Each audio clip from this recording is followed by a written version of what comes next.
Welcome to the Social University Podcast.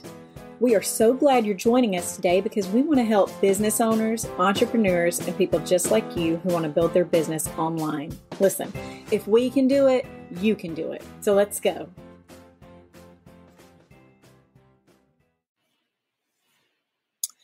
So how do you increase your engagement online? Great question. That's what we're going to talk about today on our Wednesday morning lives, where we come to you at 10 o'clock every Wednesday morning to discuss social media tips, tricks, and trends.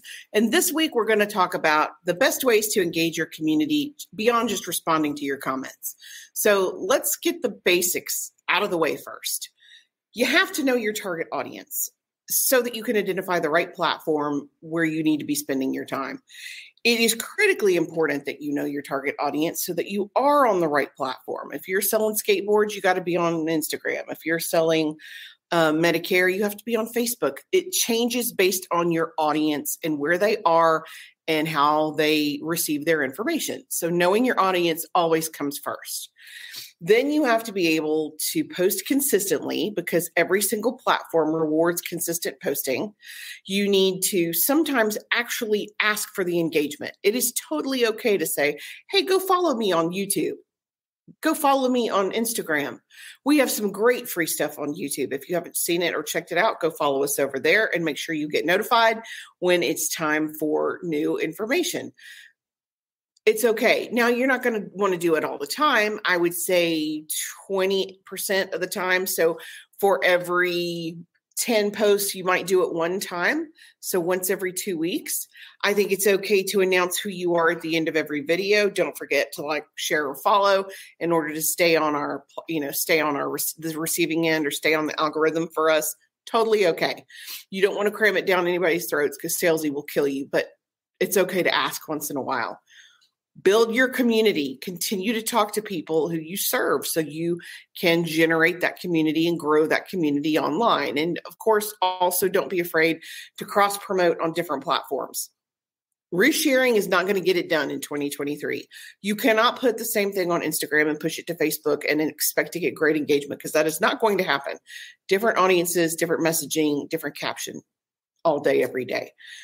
It's okay to share something from Instagram that you've shared before. Just don't do it on the same day. Don't do it on the same time. Don't do it with the same caption. Okay? Okay.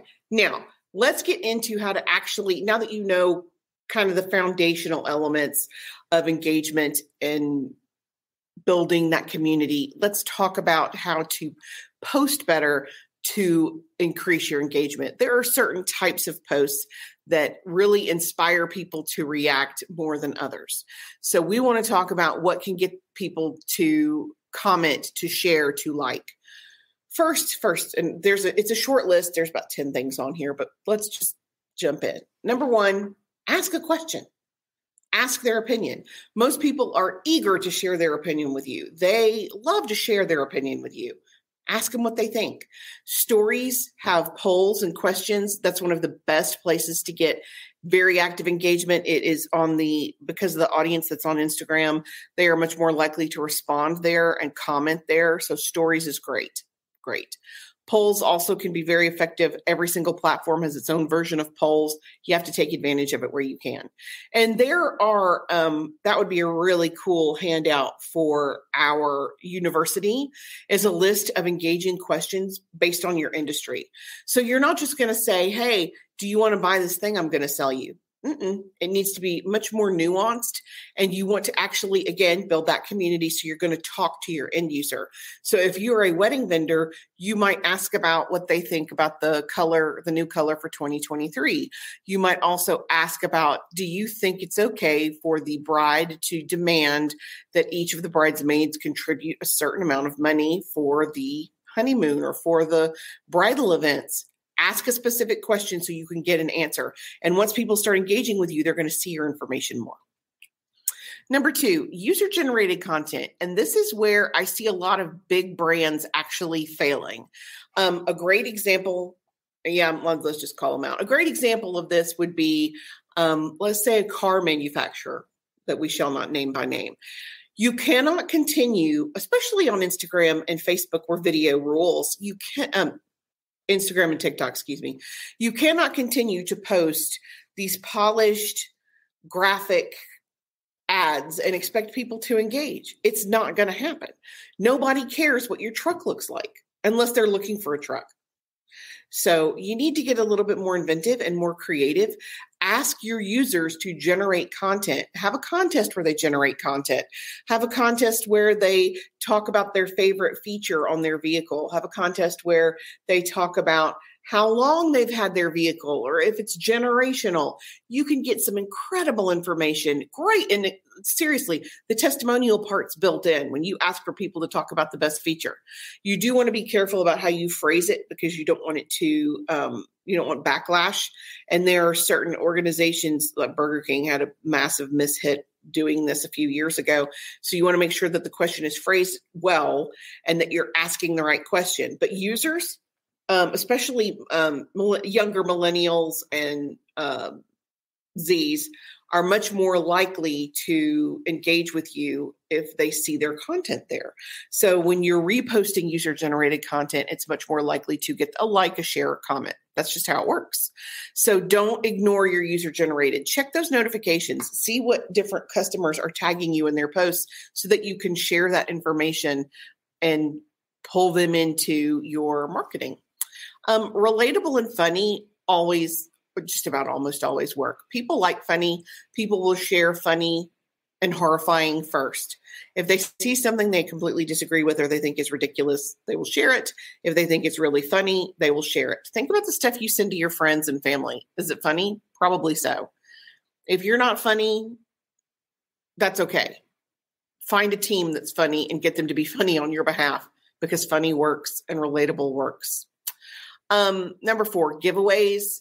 Giveaways can be a super effective way to not only grow your audience and drive your community, but get some great feedback so that people, because you want to find out what they want to win, but it is a great way to get feedback and grow that community. Now, if you're going to do a giveaway or a contest, couple of things to bear in mind. The prize itself needs to make sense. You would not give away, if you sell cookies, you wouldn't give away a chair. It needs to make sense. So make it make sense. If you give away a cookie, and seriously, people will slap their mama for a $5 ice cream cone. You don't have to give away a year's supply in order to be effective.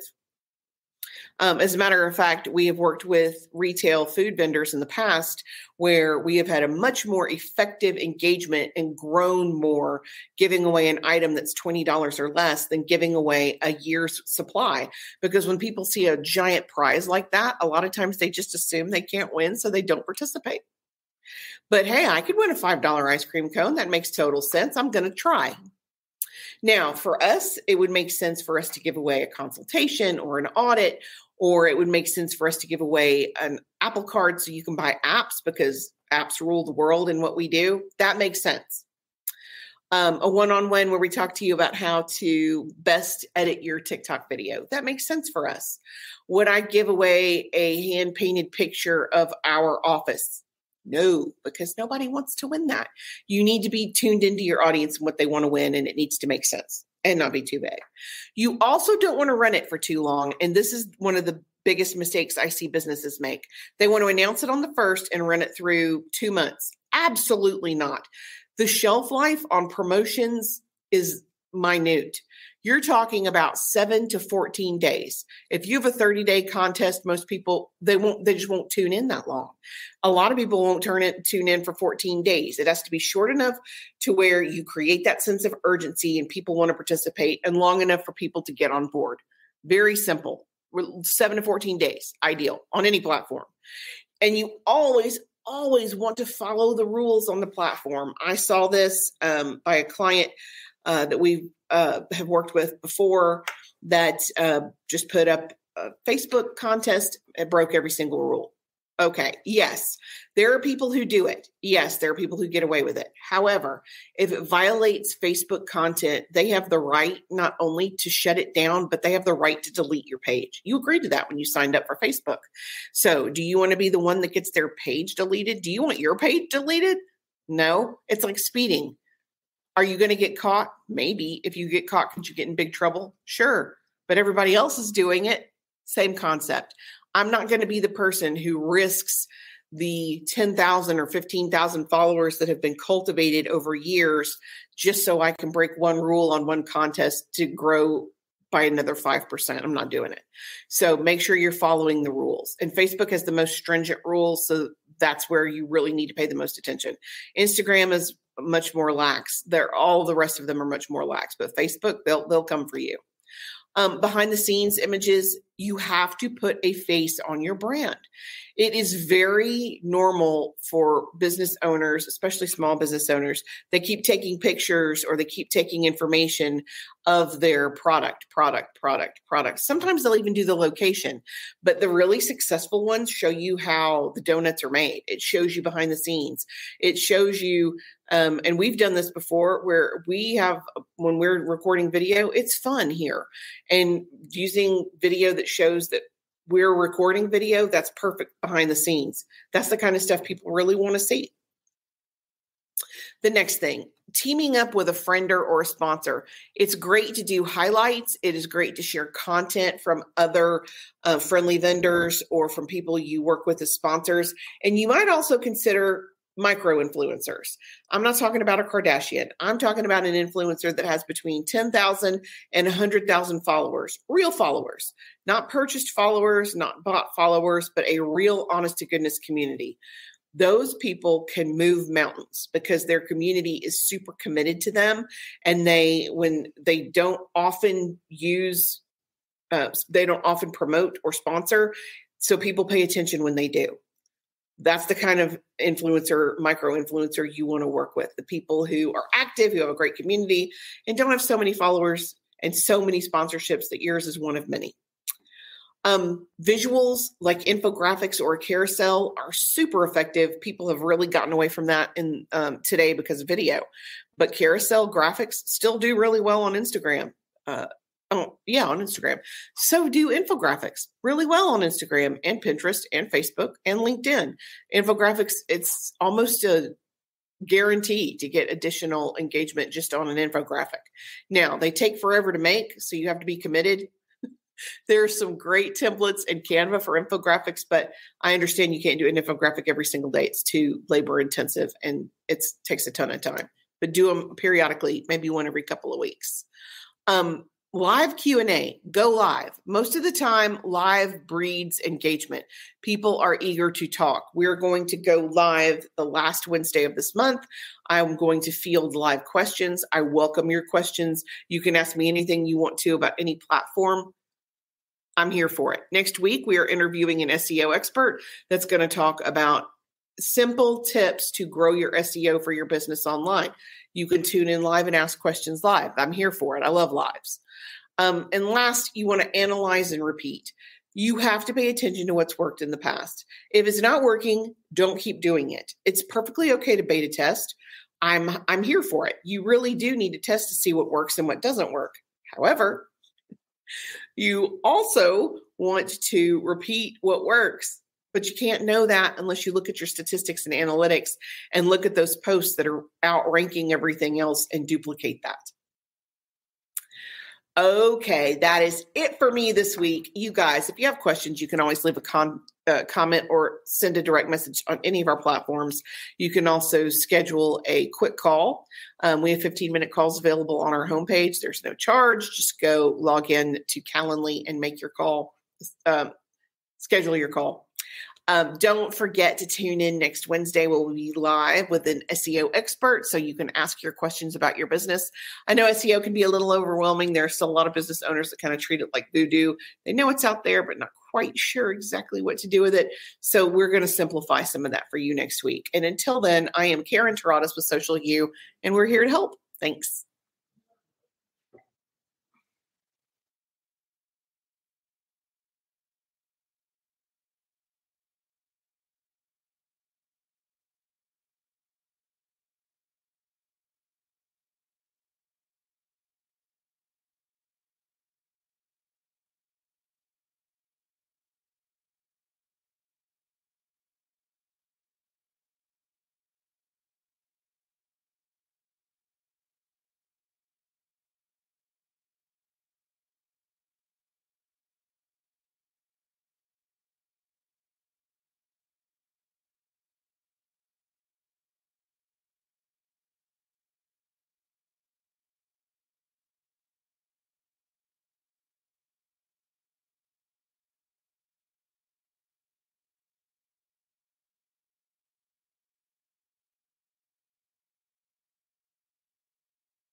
Thanks for joining us for the Social University podcast. We hope you enjoyed it.